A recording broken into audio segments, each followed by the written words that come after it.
അസ്സലാമലൈക്കും. എല്ലാവരും സുഖമായിട്ടിരിക്കുന്നല്ലേ? ഇന്ന് നമ്മൾ തെർമോകോളിൻ്റെ പ്ലേറ്റ് വെച്ചിട്ടുള്ള ഫ്ലവർ മേക്കിംഗ് ആണ് ചെയ്യുന്നത്. അപ്പോൾ നമുക്ക് ആദ്യം ലീഫ് വേണം. ഞാൻ ഇതുപോലെ പേപ്പറിൽ ലീഫിൻ്റെ പാറ്റേൺ വരച്ചെടുത്തിട്ടുണ്ട്. അത് ഞാൻ ഇതിൻ്റെ മുകളിൽ വെച്ച ശേഷം ഇതുപോലെ കട്ട് ചെയ്തെടുക്കുകയാണ് ചെയ്യുന്നത്. അതിനുശേഷം നമുക്ക് ലീഫിൻ്റെ സൈഡ് ഭാഗമൊക്കെ ഇതുപോലെ കട്ട് ചെയ്തെടുക്കാം.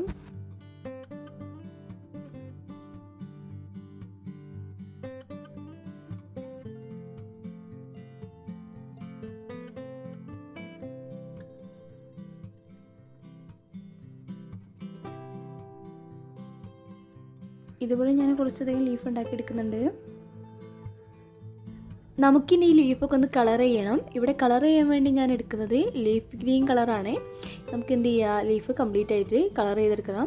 ഞാനിവിടെ ബ്രഷ് യൂസ് ചെയ്താണ് കളർ ചെയ്യുന്നത്. അതുപോലെ തന്നെ ലീഫിൻ്റെ രണ്ട് ഭാഗവും നമുക്ക് കളർ ചെയ്തെടുക്കണം. നമുക്കിനി എല്ലാ ലീഫും ഇതുപോലെ കളർ ചെയ്തെടുക്കണം. ഞാൻ എല്ലാ ലീഫും ഇതുപോലെ കളർ ചെയ്തെടുത്തിട്ടുണ്ട്.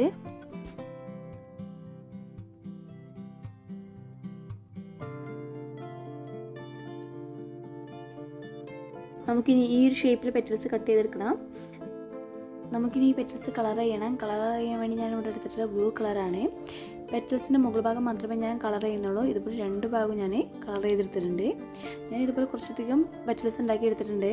സ്റ്റെമ്പ് ഉണ്ടാക്കാൻ വേണ്ടി ഞാൻ ഇവിടെ എടുത്തിട്ടുള്ളത് ഫ്ലവർ മേക്കിന് ഉപയോഗിക്കുന്ന കമ്പിയാണ്. അതും ഞാൻ ഈ ടേപ്പ് ഒന്ന് ചുറ്റി കൊടുക്കുന്നുണ്ട്. ഇതുമ്പോൾ ഗമ്മ അപ്പേണ്ട ആവശ്യമില്ല, ഓൾറെഡി ഗമ്മ ഉണ്ടാവും. ഇത് ഞാൻ ഇതുപോലെ 2 തവണ ചുറ്റി കൊടുക്കുന്നുണ്ട്. അതിനുശേഷം നമുക്ക് ഈ പെറ്റൽസ് ഇതുപോലെ കൈകൊണ്ടൊന്ന് അമർത്തി കൊടുക്കുക. എന്നിട്ട് ഇതുപോലെ ഒന്ന് മടക്കിയ ശേഷം നമ്മൾ ഒട്ടിച്ചെടുക്കുകയാണ് ചെയ്യുന്നത്. നമ്മൾ ഒട്ടിക്കാൻ വേണ്ടി ഗ്ലൂ ഗണ്ണാണ് എടുത്തിട്ടുള്ളത്.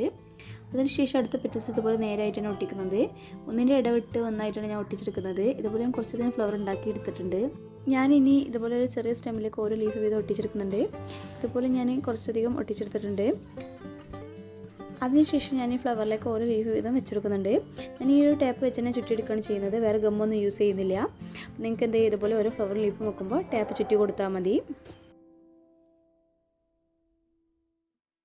ഫ്ലവർ ഉണ്ടാക്കുമ്പോൾ കുറച്ചധികം ഉണ്ടാക്കി കാണാൻ നല്ല ഭംഗിയുണ്ടാവും. ഇപ്പം ഞാനിവിടെ കുറച്ചേ ഉണ്ടാക്കിയിട്ടുള്ളൂ. ഇനി നമുക്കിതൊരു പോട്ടിലേക്ക് അറേഞ്ച് ചെയ്തെടുക്കാം. ആദ്യമായി എൻ്റെ വീഡിയോ കാണുന്ന കൂട്ടുകാരുണ്ടെങ്കിൽ നിങ്ങൾക്ക് ചാനൽ ഇഷ്ടമാവുകയാണെങ്കിൽ പ്ലീസ് ഒന്ന് സബ്സ്ക്രൈബ് ചെയ്യണേ. എന്നാലും ഞാൻ എൻ്റെ പുതിയ വീഡിയോസിന് നോട്ടിഫിക്കേഷൻ നിങ്ങൾക്ക് ലഭിക്കൂ.